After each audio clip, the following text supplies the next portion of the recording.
আসসালামু আলাইকুম ওরহমতুল্লাহি ওবারাকাতু। প্রিয় দর্শক, আর টিভি রমজানের আমল অনুষ্ঠানে আপনাদেরকে স্বাগত। আল্লাহ সুবহানাহু ওয়া তাআলার পক্ষ থেকে মা বাবা অত্যন্ত নিয়ামতের একটি জিনিস। অনেকের মা বাবা ইন্তেকাল করেছেন, কবরে চলে গিয়েছেন। সেই মৃত মা বাবার জন্য আমরা সন্তান হিসেবে করণীয় কি, চলুন আমরা জেনে নেই।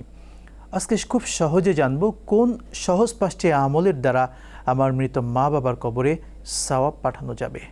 প্রথম যে কাজটি করতে হবে, আল্লাহ সুবহানাহু ওয়া তাআলা আমাদেরকে মা বাবার জন্য দোয়া করতে শিখিয়েছেন।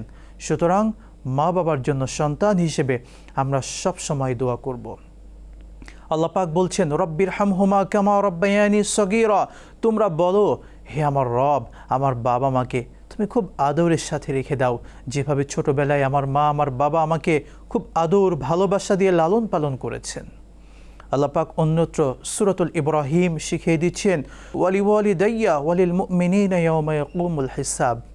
এই রব, আমার বাবা মাকে তুমি ক্ষমা করো। একজন বাবা মা যখন সন্তানের জন্য হাত তোলে, প্রত্যেক নামাজে মা বাবা সন্তানের জন্য দোয়া করে।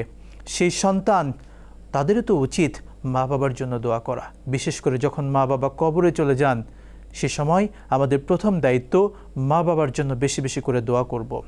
রাসূল আকরাম সাল্লাল্লাহু আলাইহি ওয়াসাল্লাম উল্লেখ করছেন, কোনো মানুষ যখন মারা যায় তখন তার দুনিয়ার সমস্ত আমল বন্ধ হয়ে যায়, তবে 3টি আমল বাকি থাকে, জারি থাকে।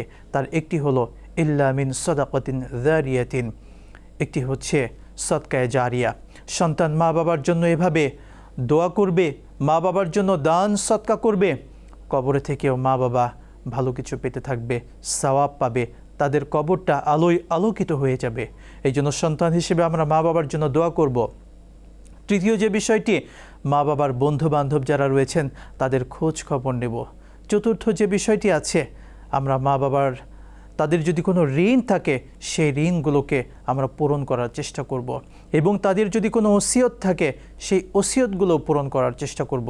আল্লাহ সুবহানাহু ওয়া তাআলা বলছেন, মিন বাদি ওয়াসিয়াতিন ইউসি বিহা আও দাইন, সূরাতুন নিসা আয়াত নাম্বার 11, যে মা বাবার সম্পদের বন্টন তখনই হবে যখন সন্তানরা মা বাবার যে কোনো ঋণ ওসিয়ত যেগুলো থাকে এগুলো পূরণ করার পরে তখন সন্তানের যে সম্পদ বন্টন আছে সেগুলো হবে।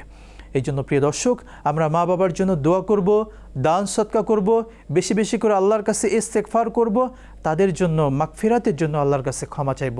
আশা করা যায় সন্তান হিসেবে যখন দোয়া করব, আমার রব আমার দোয়াকে ফেলবেন না এবং আমার মা বাবার কবরটাকে শান্তিময় করে দেবেন। আল্লাহ পাক আমাদের সকল মরহুম মা বাবাকে জান্নাতুল ফিরদাউস নসিব করুন। আমিন। আসসালামু আলাইকুম ওয়া রাহমাতুল্লাহি ওয়া বারাকাতুহু।